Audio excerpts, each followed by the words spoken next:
So she's incredibly well qualified for helping us in our home and helping us to create our happy home. And I'd now like to hand over to Gina, and I'm really looking forward to hearing your, I know they're going to be priceless tips and ideas to help us create this special place for ourselves. Thank you, Gina.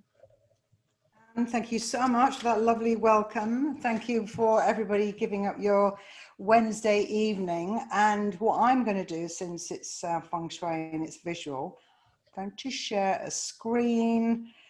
I'm going to share a screen. Here we go with my, here we go, got it. Okay, so my first slide. Can you all see that?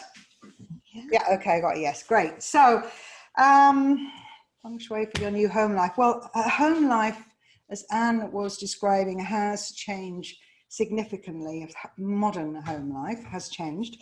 So I'm glad that you're with me this evening to have this exploration into what's been happening and, you know, what we're doing in our homes. So we had a very extraordinary event that happened in March, did we not, when we were told to go home. And not only that, you know, not just this country, but many other countries. And we were told, in addition to that, that you needed to stay at home to save lives. There was a kind of a threat in that. It's quite an emergency. So literally, we moved behind closed doors. And sometimes you'd walk down the street and, you know, before you'd see those closed doors and you think, people are out at work. And now that's where life was happening, literally behind those closed doors. And the reaction to that was, I think quite a lot of us were stunned, and there's been a range of reactions, you know, to having to do that so quickly.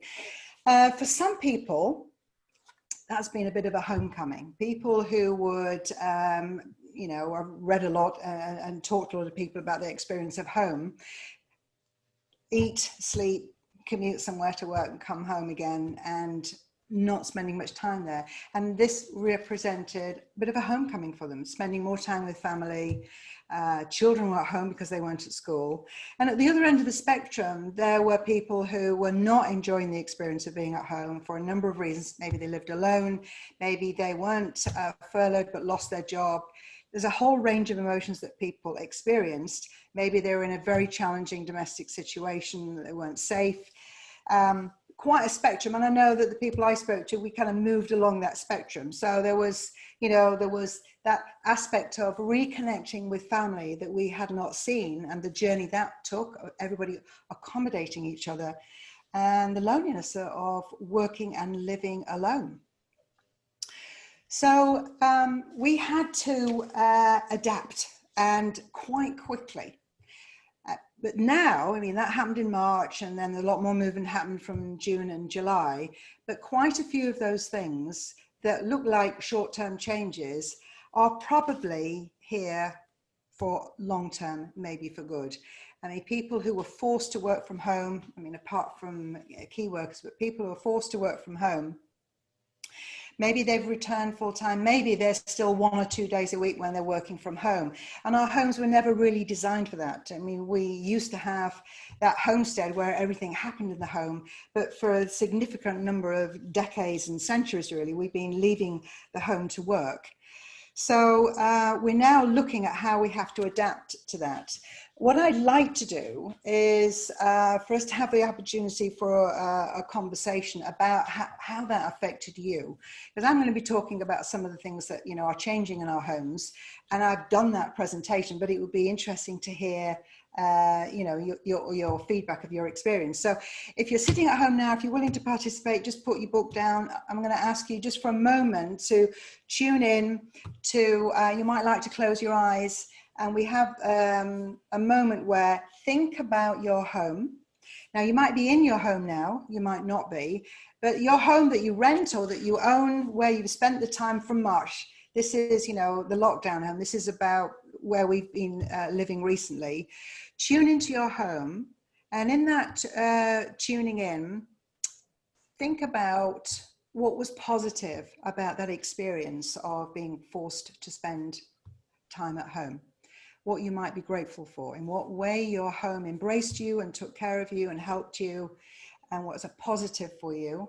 And then also think about what's been a challenge during this time, a challenge that you've overcome, a challenge maybe that you've not been able to overcome that's still with you now. So what is that, you know, that difficulty that's not so great versus what has been good? So if you just take a moment to think about that.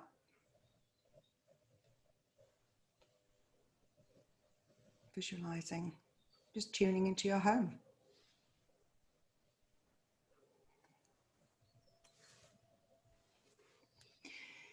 Okay, so that's enough time to do that. Now I'm going to ask Anne to put you into groups, and what I'm going to suggest you do, we're going to get into groups of 5. And let's just stop the screen sharing a moment, then I can talk to you. Stop sharing. Where's my? I've lost my mouse. Okay. Yeah, the mouse has disappeared from my computer. Okay. Stop share. Okay. So you're going to go into groups of 5. You have up to a minute each to share what came up for you, your experience in these last few months of your home. What was great? What was a challenge? Ask one of the people in your group, ask one of the 5 to be the one who pulls this together. And then when we come back together, each one of you, one person in each group, can give me a 30-second summary of your feelings and experiences. So you're willing to do that? Good. Great. So Anne, if you put people into groups of 5, they'll go. I won't join a group, so it'll be a group of 4 if I get allocated into a group. Yeah, there's 4 to 5 in each room. Is that okay for you, Gina? So we're going to get 9, 34. So yes, that's right. So we're going to get 7 groups, 34. Yeah. Okay. 7 groups or 6 groups. Yeah. Well, I'll see you in 5 minutes. At 5 minutes, you'll see a thing saying you've got 60 seconds left. So you can come back or complete in that last 60 seconds. So I'm going to see you in 5 minutes. Okay.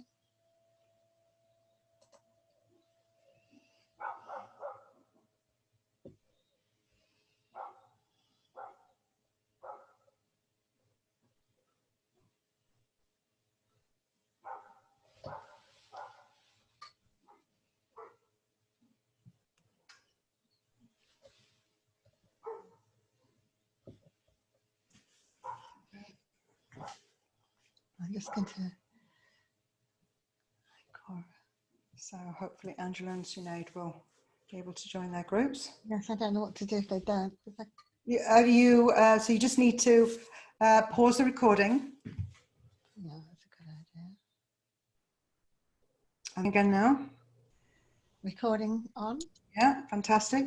So welcome back, everybody. I'm going to quickly go through the groups and get feedback from you. So whoever was, just unmute yourself as you come to speak. So whoever's speaking for group 1, give me a quick 30-second summary of what came out of your discussion. Where are you? Group 1, where are you? Gina, sorry, I don't know if we're aware of what group numbers we are. Oh, okay. All right. I thought it said you're in group so-and-so. Okay. Okay, somebody then. Somebody put their hand up. Who was a group leader? Jane was a group leader. Great, Jane. Lovely. Yes, there were 4 of us in the group. I think there are a lot of similarities in that it was a chance to do things in the house and the home. I think we found it quite pleasurable in lots of ways, time to do things, time to get organised. And, you know, it was less of a challenge in some ways. It was feeling a bit guilty because you were quite enjoying it, really. Yeah. So it was getting used to using Zoom. The challenges were not being with people. For example, not having a granddaughter over, not having friends going out to meetings and interacting. It was a chance to have a good declutter, sort out house and garden, and basically, you know, feeling that, but on the whole, positives, aside from feeling slightly unsettled for one of us when it became more open again. So that was the 4 of us, Gina. Wonderful. Thank you so much. Somebody else who is leading a group? Alison, lovely. Thanks, Alison. Unmute. You got that? Lovely. Yes, there we go.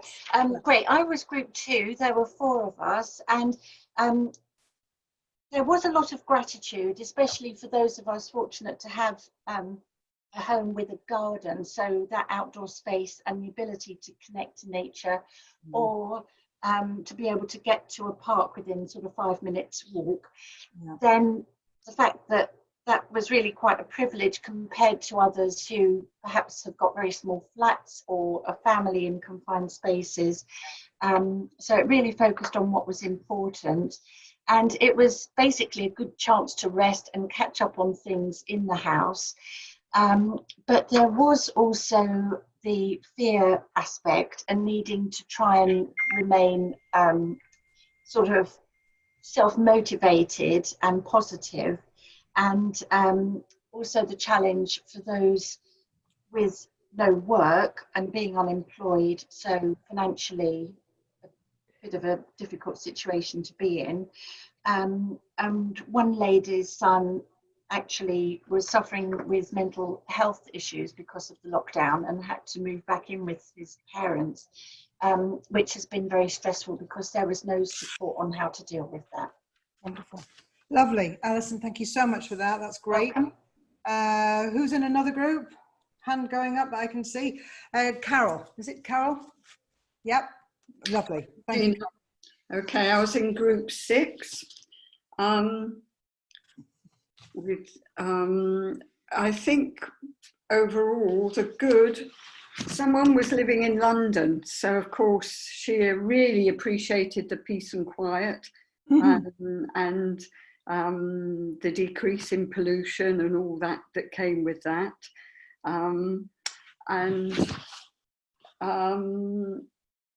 Others lived in the countryside and really appreciated going out for walks, and being able to walk to nearby towns, which was good.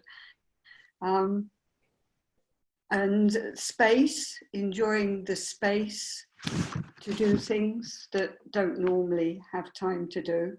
Certainly I had a big clear out, and I'm still clearing out, which is great. Challenges, there seem to be more challenges than good, but vulnerability, I can echo that too, and loneliness, the family, not being able to visit family. And I personally was away and caught in Canada, unable to get home. So that was a peculiar experience. I managed to finally get home at the end of May. So I had that peculiar setup. So, and not being able to go and see my family once I came home, and I'd been 5 months in Canada. So it's, I particularly miss that. Not used to the infrastructure. So I can also echo that. I was teaching yoga, unable to teach yoga. I really miss my students, and I'm really not a Zoom type person. Lovely. Yeah. Great. Alison, thank you. That's great. Another group? I was Jan. Oh, Jill, Jan, yeah. In our group, we were all of I think of a similar age, and we were grateful for what we had at the time that we had, the ability to be able to slow down. One of us doesn't want to go back to work. One of them, me, has retired or made a decision to retire. But we've loved doing things like doing the garden, putting attention into the home, and having a lot more flexibility. And the concerns were concerned about loss of independence, even though that didn't really come to fruition. And one of our group, their son came home, and it was a bit more of a challenge. Wonderful. Thank you. That's fantastic. Indra, were you going to speak for a group, Indra? Yes, unfortunately we didn't all have the time to give our input, which was a bit of a shame, but it was really a mixture between those of us who were sort of more or less working as normal and slightly envious of those who had more time. And then I think, was it Jane, who had more time, but was slightly feeling that may not be necessarily a good thing. Too much time is not necessarily a good thing. But Jane did have time to sort of restore some order in her house. And she didn't, I don't think she mentioned decluttering, but she's obviously done some things in her house too. And I think the others of us that didn't have time, haven't had time to do that, are keen to sort of hear ideas from other people about what they've been able to do, you know, that we haven't had time to do yet, but hopefully will once we've got some ideas, you know. Yeah, brilliant. Okay. Great, thanks Indra. Do we have another group left? I'm going to go to page 2 to see if I can see people. Anybody here? Oh, Cora. Hello, Hi. Cora. Thank you. Oh, is Cora going to speak? Yeah. Cora. Hi. Yeah. Yes. Well, yeah. We didn't manage to say a lot. There were sort of a few technical problems with one lady who we couldn't hear, but we basically agreed that those of us who had a garden, we appreciate having garden, being able to go outside. One lady who'd moved from London 2 years ago was near the sea, and was able to really appreciated that. And then the sort of being at home, and sort of somebody else appreciated being able to sort of slow down and you know, do things at home more easily. The challenges mainly that we all seem to come up with was just not being able to connect with people, not being able to invite people over, and you know, doing things on Zoom. And I teach yoga on Zoom, and it wasn't the same. Another lady was a psychotherapist, and having to do that on online, again, it's not the same. So that was the main challenge that we had. Great, lovely. Thanks, Cora. Looking at page 2 here, although you don't know you're on page 2 with me, but anybody else here who hasn't spoken for a group? Anybody's hand going up? So have we had all the groups? Okay, great.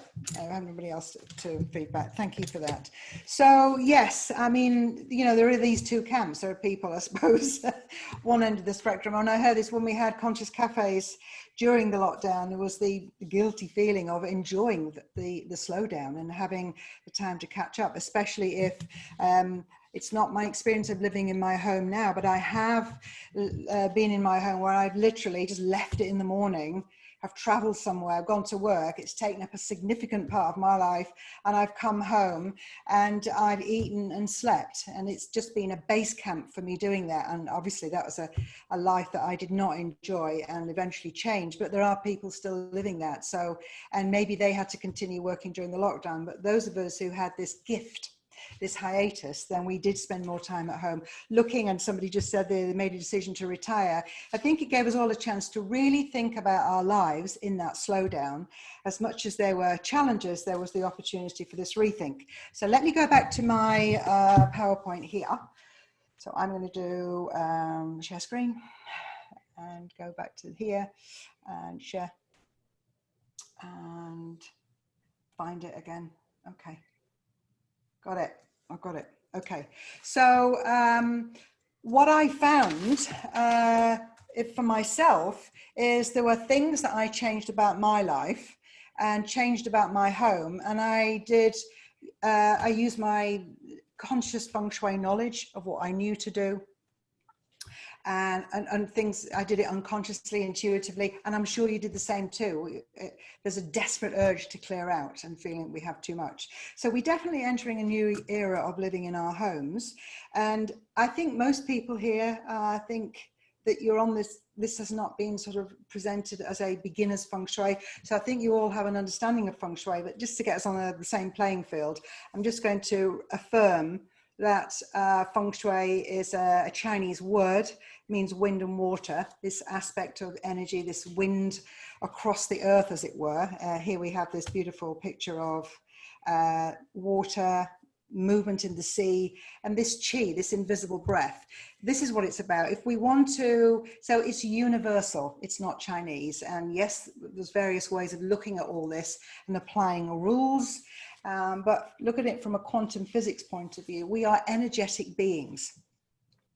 So we are an energy structure surrounded by energy, and our energy moves out from us.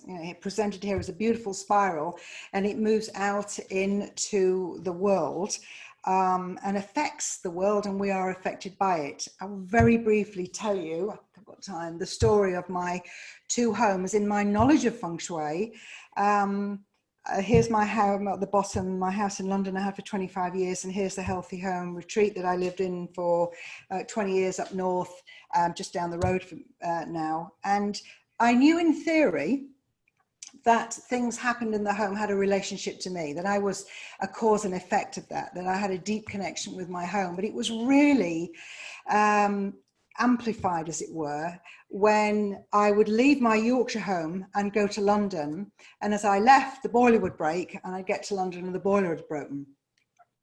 In my Yorkshire home, the washing machine would break, and I'd be in London and the washing machine was broken. My car in Yorkshire, the hubcap came off. I got to London and the hubcap came off of the London car. I got a call one night from my partner at the time telling me, as I'm in Yorkshire, ringing me to say there's no water in London. The builders must have done something to a water pipe next door. And as he was speaking to me, I could hear the water pump breaking in the Yorkshire house. So it was an incredible parallel. And each time is an opportunity to think, oh, okay, what's that about? Perhaps you've heard that plumbing issues are often with the water related to money, but it causes self-reflection to work out, what's going on. So when I got a call one Sunday from a policeman who was in my London home, who said to me, Gina Lazenby asked me, and I went, yeah. And he said, well, I'm in your home in London. I've broken in. It's a conversation you often have, that a policeman has broken into your home. But he said, somebody's trying to break in and I've completed, so they didn't manage, but I'm in the house now. Would you like me to secure it? I said, well, yes, please. So this is Sunday, and the next day I am going to London for 10 days, before Christmas. And of course, my first thought is, well, somebody's going to break into my Yorkshire home. This is the pattern. Every time happens in one house, happens in the other. So I was spooked. So what did I do? I don't know what you did, but I rang the police and I told them that there was going to be a crime, which is not a call you make often.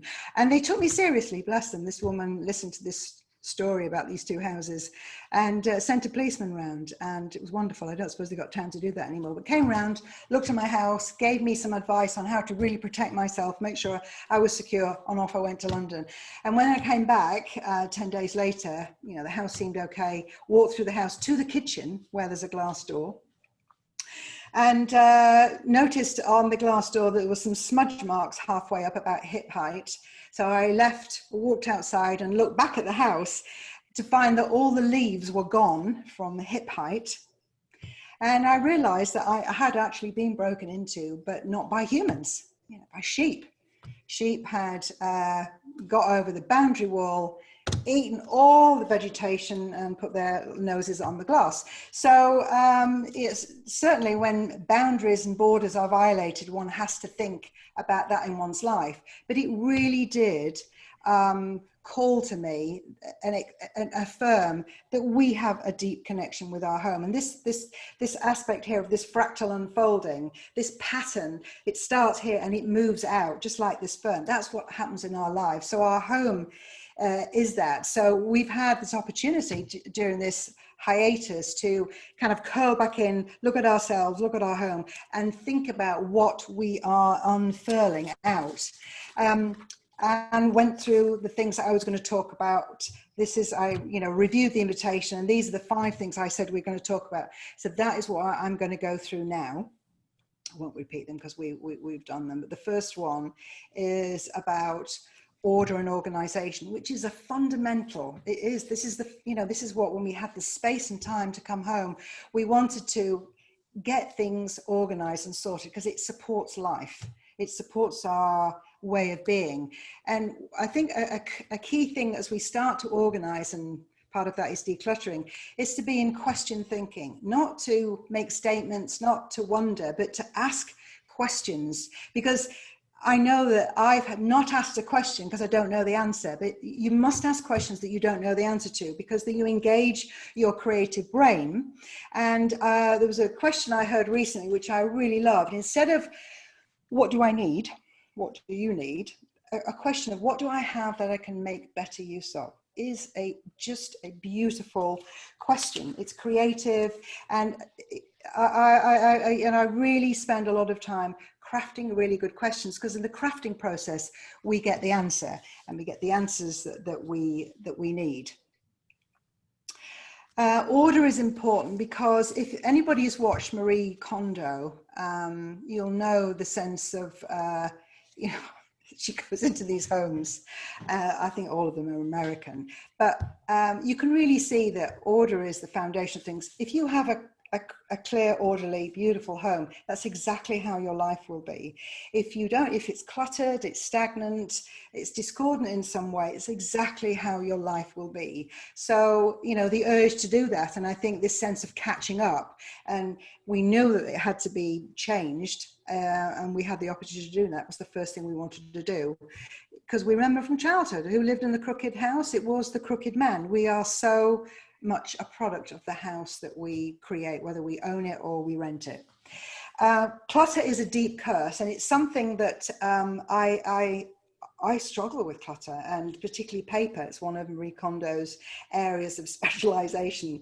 I haven't lived in a house like this at all, but I might have had my house like this for the weekend.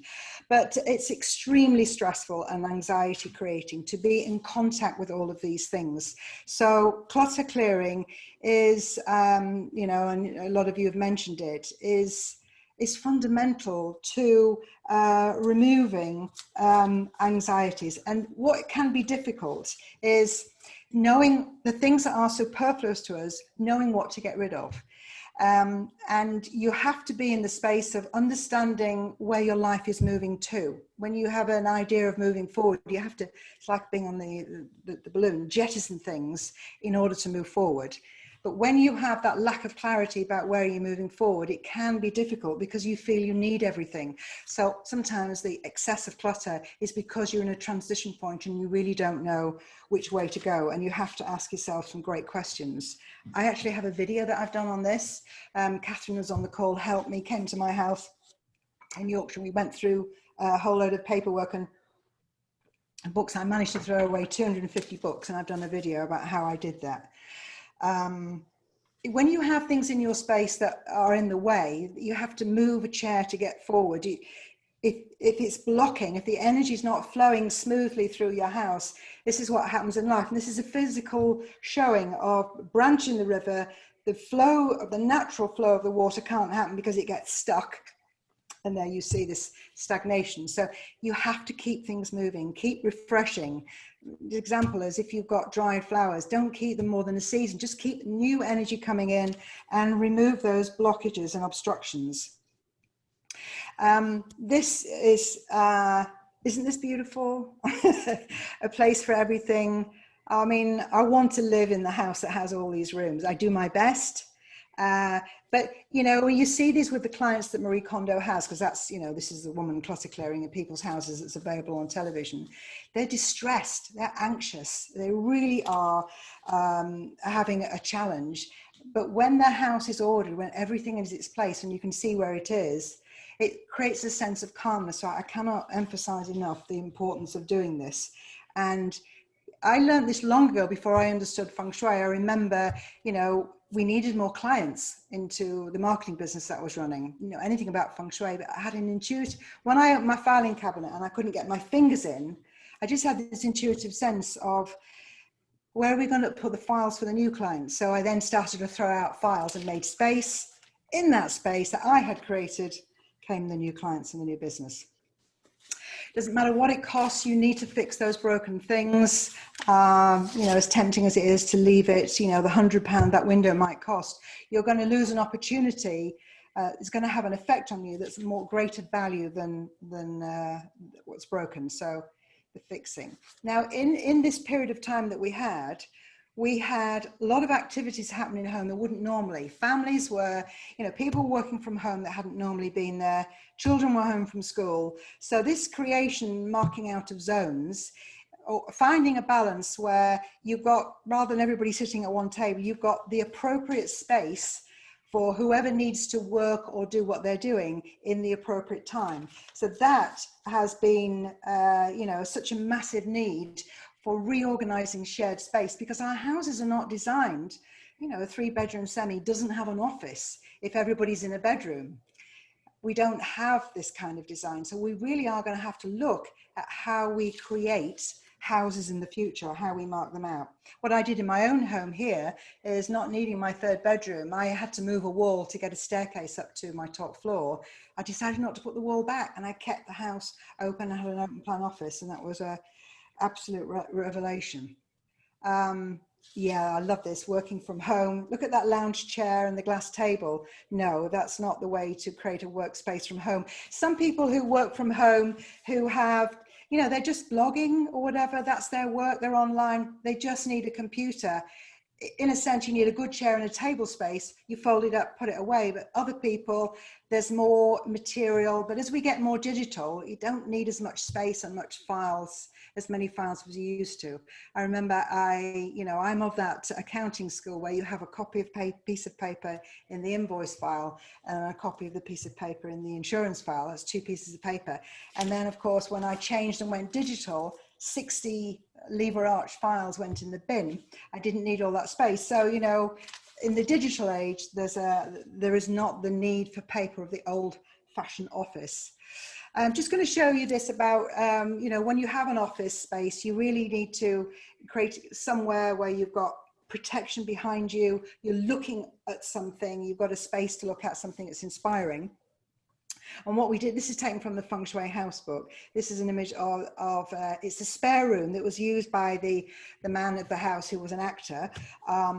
It was used by him as an office. It didn't work for him because people didn't respect it because it was the spare room, but to him it was the office. So there was a conflict there with the name of the room. But we changed it to this. We gave him protection with his back against the wall. We gave him a neat desk. He was able to organize his day because he didn't spend a lot of time in his office, but he was able to organize his day in a space, and that set the tone for the day to leave and go out, organize space. Because he was reading scripts, he had a chair to read it in. He didn't want to read them at his desk, and he didn't want to sit on the bed as he had done before. So we reorganized the space for that, and it made it much easier for him. For quite a few years now, research has shown that sitting is the new smoking.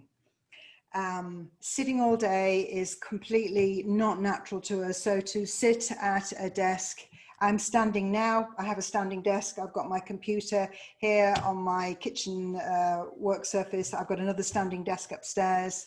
And this, I don't stand all day because I'm moving around. I purposely have my printer away so that I have to go and walk upstairs for a piece of paper, which I thought was a waste of effort at the time. Then I realized that it's giving me exercise. I'm running up the stairs, so I'm getting exercise rather than just sitting all day and just putting my hand out to get my printed piece of paper. So, if it's something, if you are working from home and haven't explored this, this is a much healthier way to be. Boundaries are going to become important because here we have a bedroom. I mean, it's the worst thing really is to have an office in the bedroom. But if your office is a laptop and some paperwork, you can put it away. The office is gone. If your office is a desk computer and you've got more things like things I've got on that desk there, then they come up with a creative way of creating a boundary by bringing that curtain across. That's not suitable for everything, but you've got to look at how you have boundaries in space, how you can close things off, and boundaries in time as well, because we don't have that commute home. Look at things you can do that kind of help with that separation. I think in the future, Zoom is just the beginning of a whole set of new communications and technologies that are going to come in. And so I think it's going to be important to create in our home like a media room, a space where we've got computer or computers, there is the microphone like I have here, there's the light, there's everything you need to communicate for a meeting, for a presentation, for a podcast.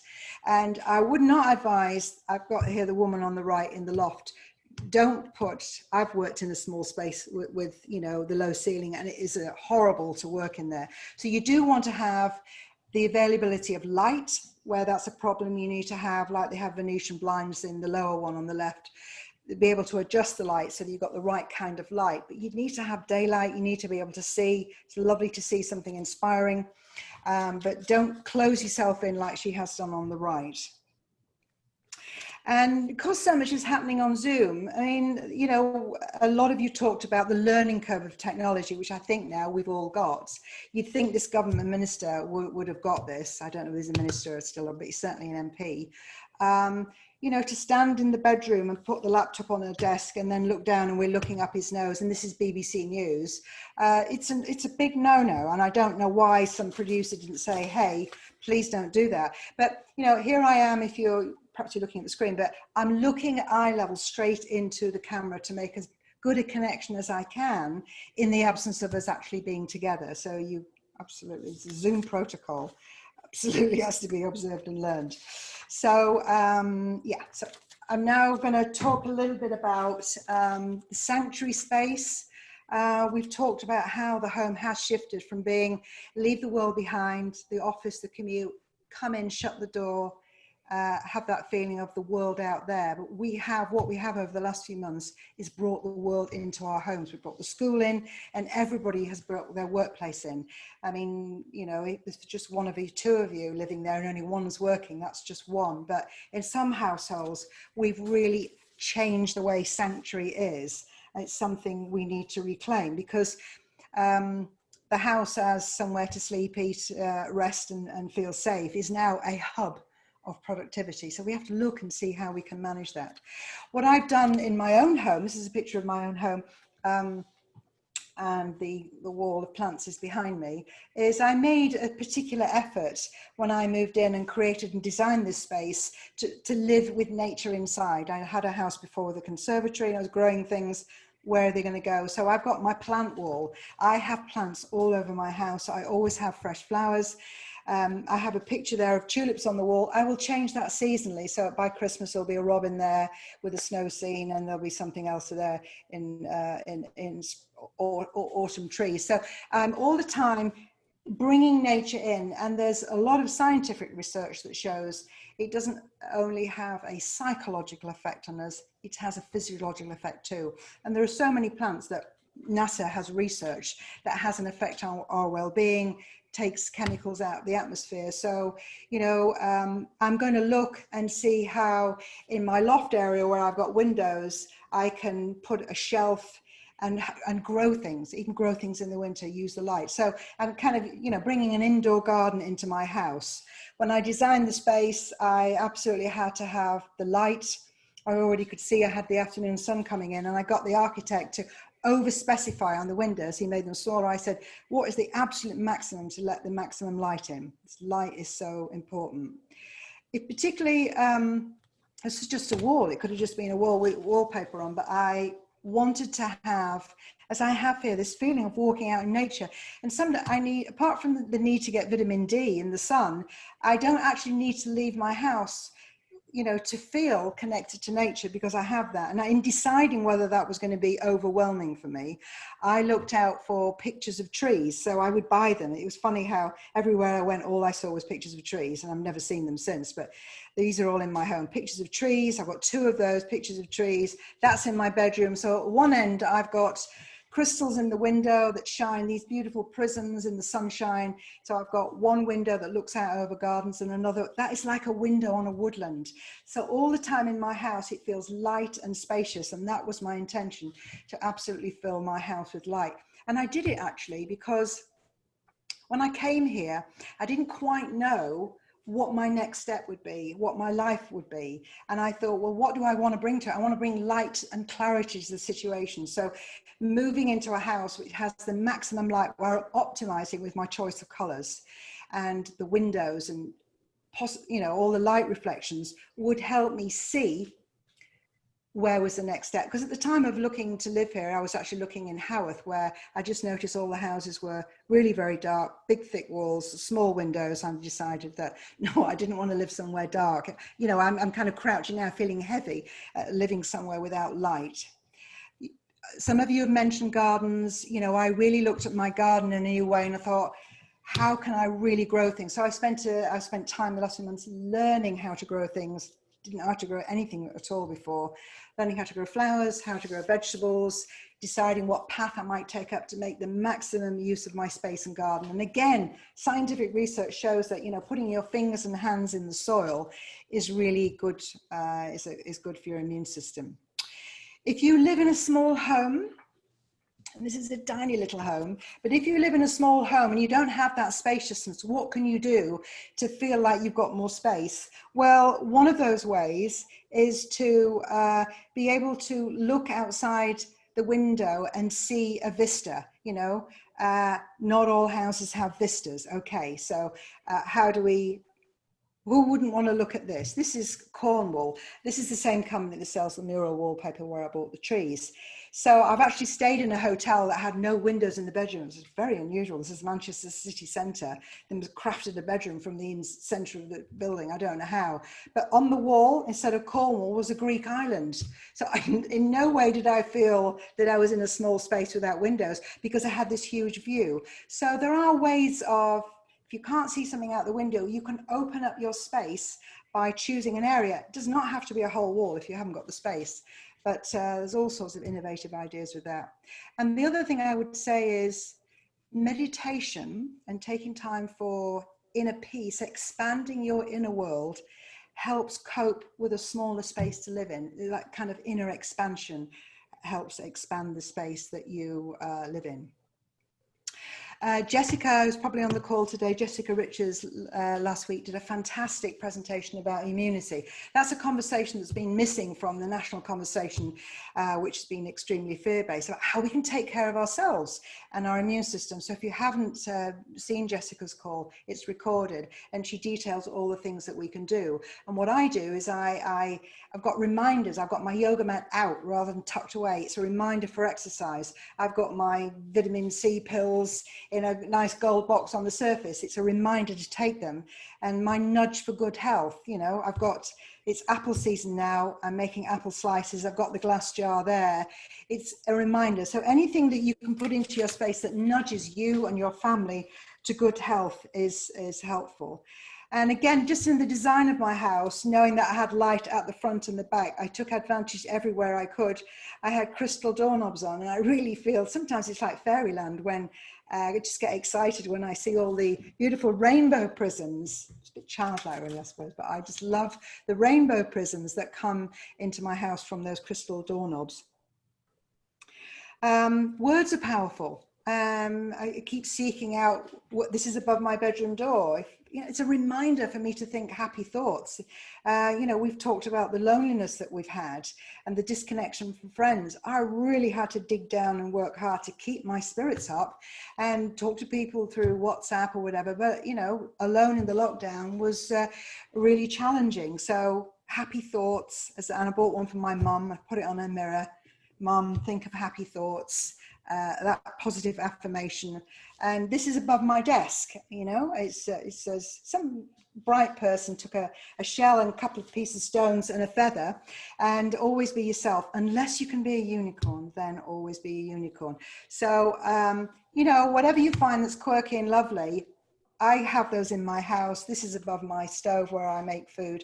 Season everything with love. It's you know, it's an innate way I have, but it's again a reminder. So words are powerful. To look and see what's possible in bringing words into your space to uplift your energy and keep you. We all need support. We might know things, but we all need support.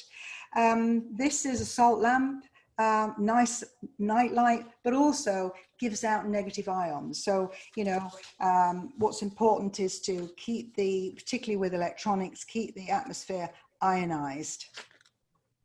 You get one. I've got one of these. You know, you can put rosemary oil in that helps you with concentration, lavender oil for relaxation. All of these things. You know, we're working it now. Really finessing and working on the environment we're spending a lot more time in, especially when we're working. And I think finally, okay, yeah. Energy and vitality. I think, you know, a lot of the things I've talked about come into the category of supporting your energy and vitality, but the biggest one, apart from exercise and food, is sleep. I don't know whether, you know, some of you sleep really well and some of you don't sleep really well. I certainly have nights where I sleep well and other nights when I don't.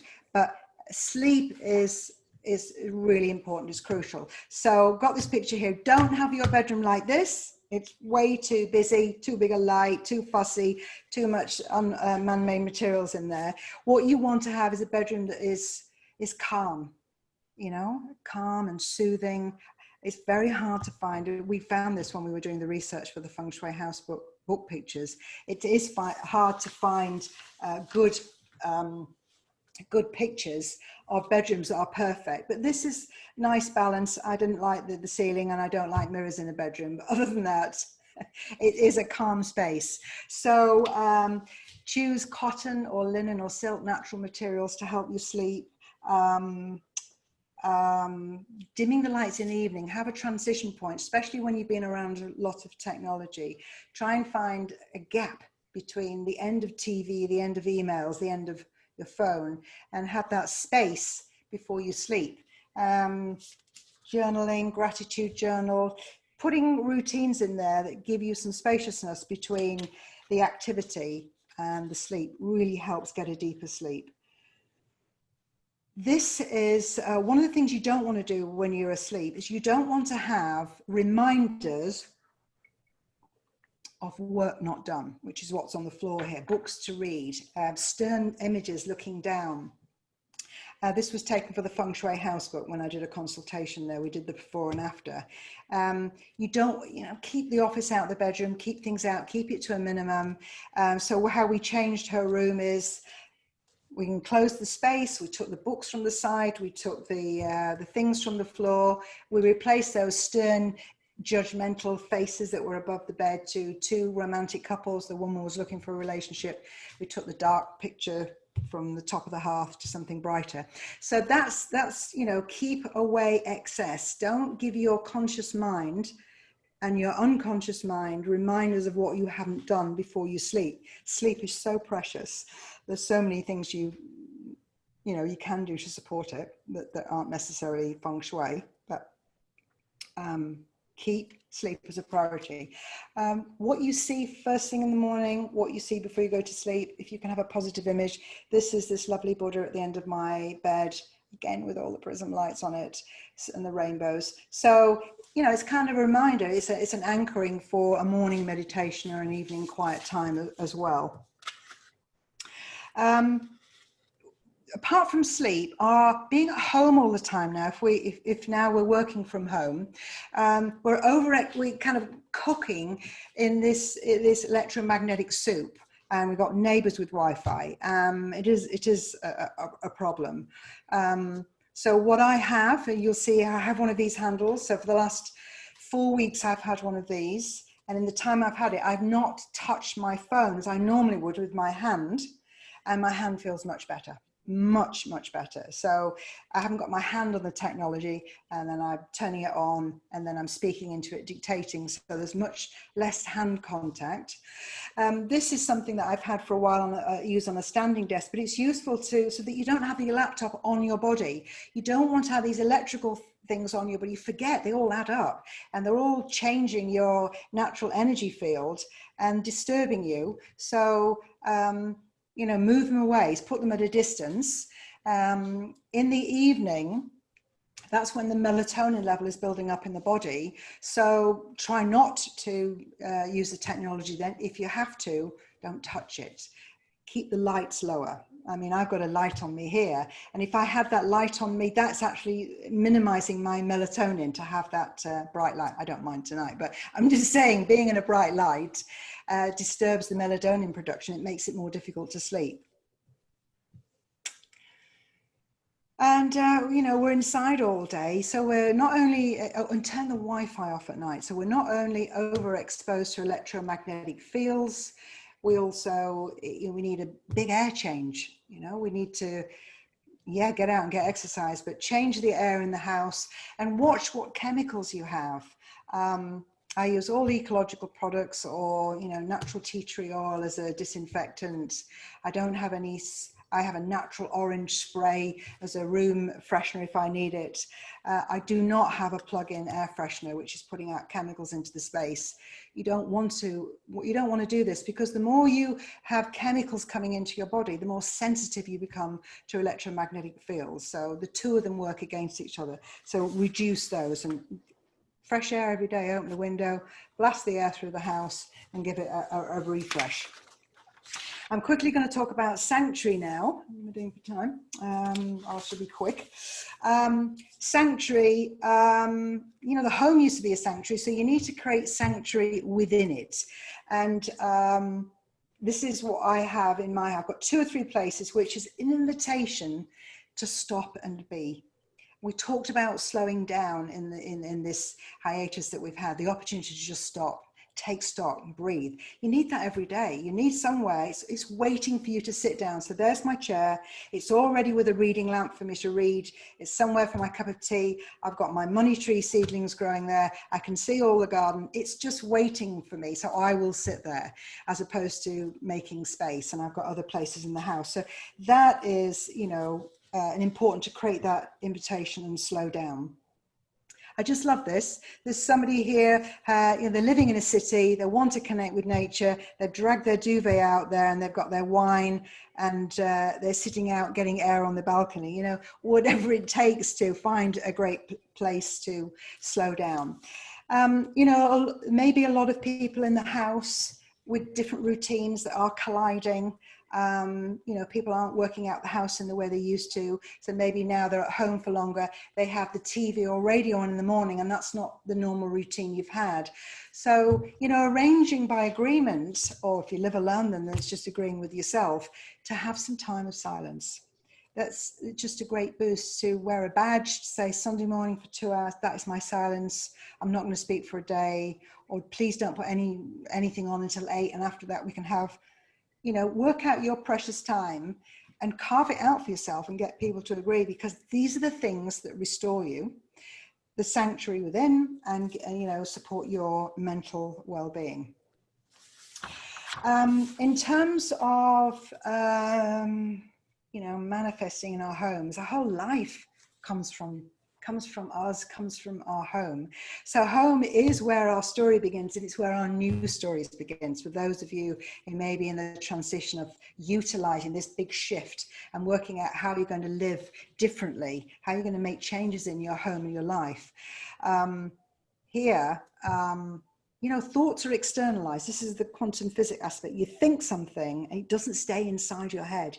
It moves out. And this is the basis of manifesting in Feng Shui, is to have a thought, to have a request, a desire, to think it, and then to put something into your space, maybe in a special place, but to put something that's representative, that every time you look at it and you see it, that's the requirement, that's the relationship I want. That reminds me of this. This is what I want.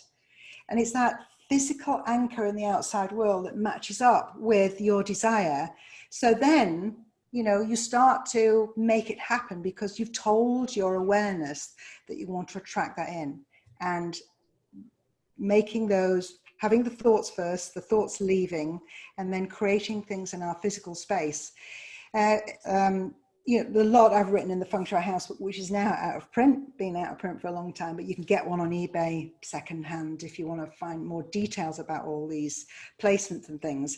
Now I've got this picture here to show that images are important. They speak to both the conscious and the unconscious mind, and more powerfully than words. Words have power too.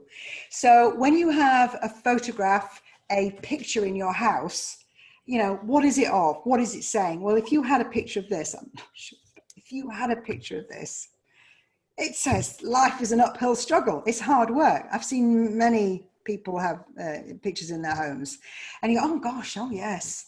You know, sometimes people have pictures on their walls they didn't choose, that just ended up there because they were the right shape and color. When you look at it, you think, no, that's not what I want. So really look at the pictures that you choose and have them align with what you want to have. I know that in my house, where I know I've got a lot of pictures of trees, forests and woodlands, and I want to increase my social life, and it has to go beyond the trees. So I do know that I need to have, I've got pictures of me with groups in my computer, but I need to put them on the wall. That's one of the things I want to do. Take out my pictures of tomatoes and one of trees and place it with pictures of groups. Putting pictures of what you want brings it into your life. This is another example of a kind of a good feng shui picture. This was I've had it for 30 years. It's been on my wall, and it is an invitation into the future. It's a pathway, and it's going around a corner. We don't know where, but it's moving us forward. This is particularly good to put on a kind of a flat wall where you want to expand the space. But think about what you can do with images and pictures that really speak to you about the yearnings that you have and the desires. So much about feng shui depends on that front door, and it's kind of like, where does opportunity knock? You know, it knocks on the knocker, it rings the doorbell, and it doesn't do that when there isn't a knocker, or the doorbell doesn't work, or there's no light. So, you know, many a time I've done a feng shui consultation in somebody's house, I can't find the front door. And then they tell me they don't have any friends, they want to increase their social life. You know, it's hidden behind a big bush. So make sure, I mean, ideally when I was choosing this picture, I would have had one where we had matching hedges outside the door. It didn't narrow the doorway, but we've got one here. But it's a beautiful front door. It's got the number on it. We know so many houses don't have numbers on. So tell opportunity where you are and what you want. Invite it in. You've got the thoughts about what you want to bring into your life. Make sure your doorbell works.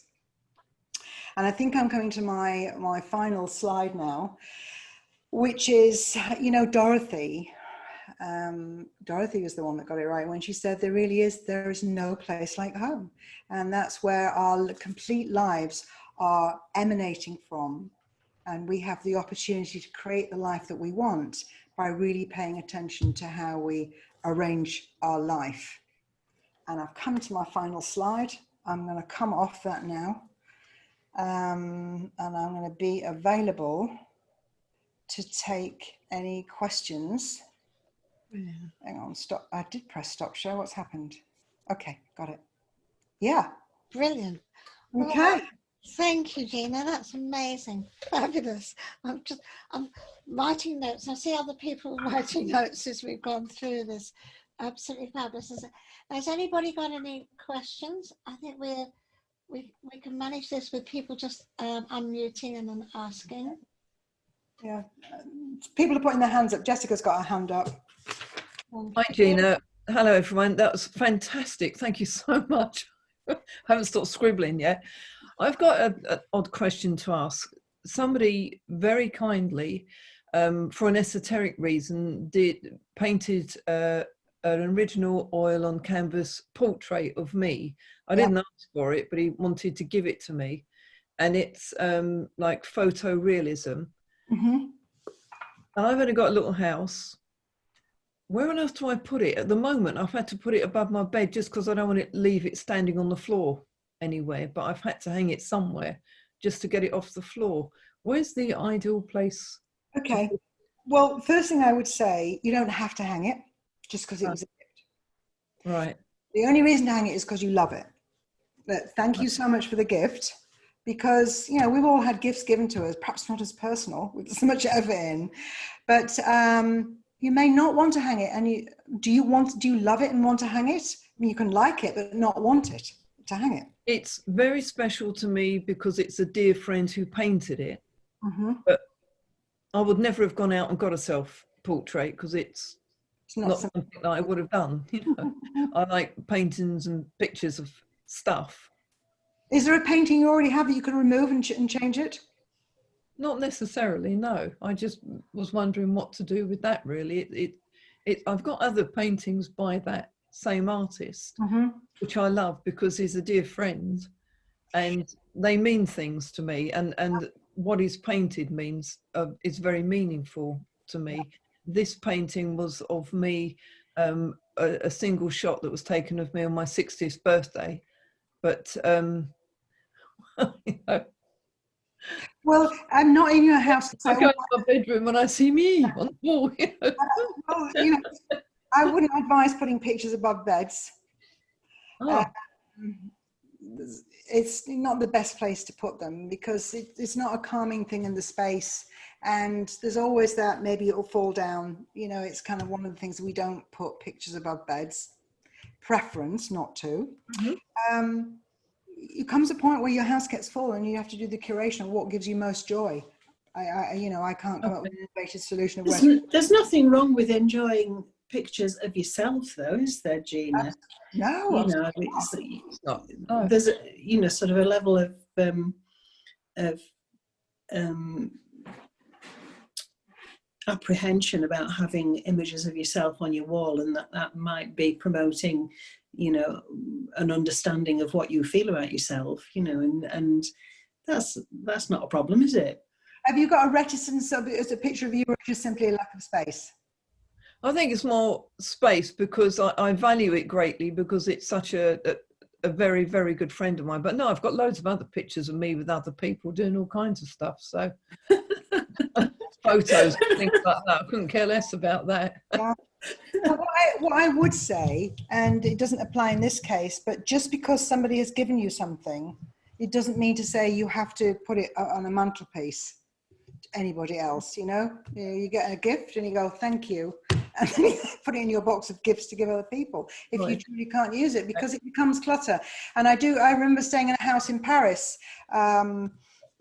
3 or 4 years ago, and she had 30 pictures in there, and it was her uncle's gallery that, you know, like she became a curator of his exhibits. And there comes a point where you think, do I want them? And this is actually often happens with eldest daughters looking after things of the family, and you think, do I want them? And it's a burden. I understand. So, I wouldn't do that. It's just that it is an extraordinary portrait, just in its own right. Find somewhere for it then, and have, just like the Tate do, have a rotating exhibition.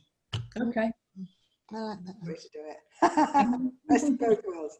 Okay, Val, you're muted. Yeah, you're going to unmute. You're not muted. You press the that's the one. Yep.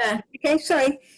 Gina, I didn't fully understand what you said towards the end after you talked about silence. You said about thoughts being externalized, and I know you said quite a bit about that, but I didn't really grasp it. Okay.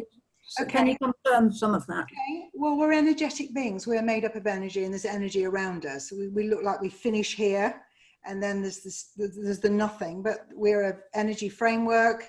This is energy around us. There's other people have energy, and our thoughts are vibrations, and they don't stay in here. They vibrate and they leave. They leave us. They move out. That's why having powerful thoughts about things you want, that's how you get this, whoo, how amazing, that should happen to me just when I've been thinking that, because they leave us. So it's understanding who we are from an energetic point of view, that we are energy rather than solid, and we're completely separate to what's happening around us and other people. Right. So basically what I need to do is, when I have some thoughts, is actually think more about the actual what's going on as opposed to the thought itself, and actually experience that, so that I'll begin to understand it more. Well, I think, yeah. And what I think is that if you have a quiet thought to myself, you know, bad luck or whatever. In fact, I was listening to a how-to thing the other day about luck. Yeah. And there's this famous study where they set it up and they put one person, yeah, I'm lucky, and they sent him off down the street, and he found a £5 note. He went into a cafe and he sat in the only space available next to the person who'd been planted, and he said he had a great time. He met this person, had a great conversation, got an interview for a job or an opportunity, found £5 note. They sent the person who identified themselves as being unlucky on the same trip, didn't see the £5 note, went into the cafe, sat down, another cup of tea, didn't talk to the person next to them, didn't get the opportunity. And because it's a question of, creating your opportunities, isn't it? Well, it's like having a belief. And so it's like a negative thought. I am unlucky. That's my thought. That's my belief. Turning it round and having so the physical experience was available to both of them, but one of them didn't get advantages and get the opportunities because they excluded themselves from it because they believed they were unlucky. I'm beginning to grasp it. Yeah, thank you. I'm not sure I can explain anymore. I'm fine, thank you. Thank you. Okay, Val. Anybody else? Alicia, I think Alicia would like to speak. Hello. Hi, Alicia. Hello, Gina. I live in a dark themed cottage with lots of dark antique furniture, and my living room is particularly lacking in light. Can you give me some ideas for increasing the light without changing my furniture or the windows? What did you say? The whole room is dark, is it? Yeah, so most of the rooms are dark and filled with dark antique furniture, but the living room is particularly dark. It has 2 small windows. Okay. I can't change the furniture and I can't change the size of the windows. Can you give me some idea for increasing the feeling of light there? Yeah. Why can't you change the furniture? Just, you know. Because it's a furniture I don't want to let go of because you like it. Yes, it's grandfather clocks and an old chess and that kind of thing. Yeah. Okay. And how is your experience of living there? My favorite room is my kitchen, which is an extension filled with light. Okay. I spend most of my What happens to you when you go into the room with the darker furniture? How do you feel when you go in there? I feel a sense of not. I don't feel calm. I feel kind of. It changes my mood. Yeah. Okay. Well, I've lived in a room where I put brown Hessian wallpaper. This is the 70s. Brown Hessian wallpaper on. I got brown velvet curtains and I had a brown suede sofa, and I got depression. It's like surprise, surprise. It's too dark. So you already know that it's it's not necessarily, it's difficult to tune in and know whether it's something that's, some aspects of the furniture, sometimes things need a bit of a cleansing. You could do a space clearing on your house, lift the energy up. Sometimes when we own things that are old, there's an old vibration to them, an old clock, bit of history, and that can lift that up. Would the lighting help, Gina? Could she do it with lighting? Well, you can. I'll tell you something I saw on Amazon. I don't know how, but you plug in this light. You put in a plug, and it's a light, and it shoots the light up like a backlight. Because I had one behind my TV. I look at my TV, and it's dark behind it. And sometimes I want a light behind. I've got things I plug in where I light behind and I lift up. So that's a possibility to add light like that. I don't know what plants you've got. Pardon?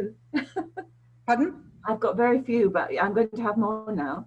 I don't know what colour are the walls. In my living room, they're primrose. Sometimes a coat of paint will lift things up. Sometimes a little jiggle around with the interior design, bringing in a bright rug could do it. Bright cushions could do it. White gold can lift it up. There's quite a few things you can do, but I don't. It's much more visual. You might have to see it, and then I would know how I could lift it up. But I think space clearing, it might actually be helpful. Anything you can put in there that brings lights, light cushions if you want it committed to the furniture. But what's the furniture sitting on? A white carpet or a busy patterned wall? A wooden floor, a dark wood floor. A dark wood floor. The floor white. A white rug. A white rug. You can put one thing in there and it really lift it up. Yeah, great. Yeah, but anyway, you can put little lights. Might put a light in the fireplace, light it up. Yeah. These little corner lights, uplighters, actually do quite a lot. Okay, thanks. Anybody else? Yeah, I have a question, Gina. Yep. I love your put the picture there that brings what you want. This is what's happened to me with my backcloth here, because I've started to work with things for Japan, which was bringing me nice money and I'm loving the work. And I thought I'd put a backcloth, something behind me just to make it look less cluttered. And I went onto Amazon. This is the first one I saw. And since I've had it, they've doubled and trebled the amount of work. So I think I love that whole idea of putting around you what you want to bring into your life. I've got a question about mirrors. Now I know that's the sort of more go down the traditional Feng Shui route, but as I come into our lobby or porch, I've put a big mirror there, And I've been wondering about it because we were selling a painting. We put a painting in there, and I'm rather liking the idea of a painting, but I just wanted to know what your thoughts are about mirrors, and especially as you walk into the house, the first thing you see is yourself in the mirror, whether there's something you agree with or not. Well, what mirrors do is they expand space. And I had a mirror in my room at my house in London. The whole wall was a mirror. I've got this whole wall thing. The whole wall was a mirror. And you went in, and when you turn around, it doubled the size of the room. And it just I loved it. And then when I sold the house, I just took the mirror out, which is a shame, but it obviously didn't want it. But it's wonderful. So you don't want them in a bedroom. But there are places to put them where they expand the space, make it bigger. Not sure about what you're doing in the hallway to know specifically, but if you feel you've done the wrong thing, it feels wrong, then you have, rather than it says in a book. It's different. It says in a book, I shouldn't do this. That doesn't mean anything. But if you put something somewhere and it doesn't feel right, then it potentially isn't. You may need to move it. I can't quite see what it's reflecting and how it works, but it reflects the garden into the that sounds good. It's just not a lot of colour, and I love colour. I mean, our house is full of colour, but I just wondered if you had any views about mirrors, and because I know some people with Feng Shui. You want more colour. You want to bring more colour into that particular part of the house. It's only a small porch, but I just think I'll probably go for one of our paintings and put it there. Well, a painting it makes a statement and brings colour in, as opposed to a mirror, which is expansive. But what are you expanding? The question when a mirror goes in somewhere, what are you making bigger?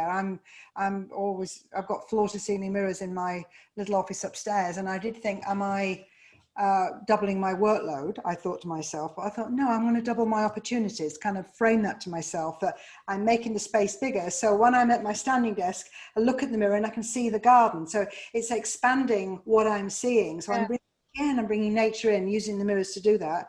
And I'm not thinking about doubling the work. So I don't want to leave messy work out, but I'm doubling my opportunities. It's an opportunity space. That's how I'm framing it to myself. Yeah. Thank you. Always expanding. Yeah, I like that. Thank you. But if your job is, if you want to brighten it and make colour, then, a bright painting may be the solution there. And try it out. Take the mirror out, try it and see how it feels.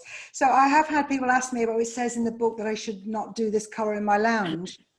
That's never a way to do it. So what do I want the lounge to do? Do I want it to be a settling, calm, quiet space? Do I want it to be bright and cheerful, invite people in, and a happy, upbeat space? What do I want to do with the space, and what does the color do? Green is a harmonizing color in the center of the spectrum. Anything over in the reds and oranges, jazzy. Yellow and orange is hopeful and happy. And then you're moving down to the blues and purples. It doesn't mean it's a depressing, but it's a cooler color, and it can be calming. There's all sorts of color combinations. There's lots of resources on colors, but it's what do I want to do with the space, rather than it faces east and the book says. That's never a way to approach Feng Shui, because when people have said that to me into the past, when I first saw that, I wanted to, trust your intuition of what you need in a space. That's always a good barometer of what feels right, and try something out. And colouring spaces is, I can remember painting my own house. It was the biggest nightmare of painting colours, trying them out on the wall, and it's, and then you settle on the right colour. But I don't know anybody who hasn't spent months choosing colours from Faro and Ball paint things. It's a long job. Never to be repeated. Thanks so much, Gina. Has anybody else got any questions? Well, this is your time, and people can always email me. Well, thank you so much. Yes, I'm sure anybody goes to Gina's website also and send any messages to her. And a really huge thank you, Gina. It's been so interesting, and I've got a whole page of notes here. Last time I went off and did loads of things. It cost me a few bob, but never mind. it was great advantage to the house. It can cost money and it can be free. But And it was all been wonderful. And thank you so much. I'd really, if we were in the room now, I'd give a big round of applause to you. Lots of love. And thank you so much. And the recording will be available in the next couple of days. So thank you, Gina. Thank you all for coming and spending your time with us. And thank you for Julie again for Conscious Cafe. Thank you, It's Judy. been brilliant. Thank you. Thank you. Thank you. Fabulous. Thank you, Gina. So thought-provoking, I hope. Oh, very. Great. Thank you. Thank you. Thank you. Good night. Bye, Night.